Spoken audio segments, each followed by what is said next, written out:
Premier jour de vacances en Tunisie. Alors que les enfants s'amusent, insouciants, dans l'eau, les aînés à la terrasse des cafés savourent ce vent nouveau.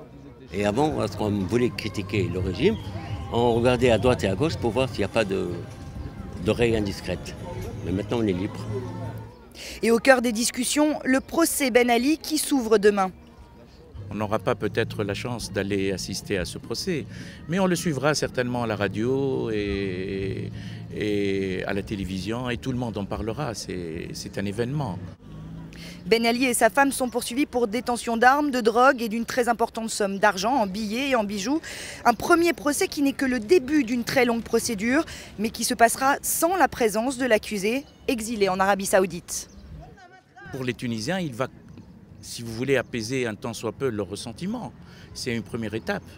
C'est une première étape qui va donner l'occasion aux Tunisiens de voir que rien n'est impossible, que c'est le fruit de cette révolution en fin de compte.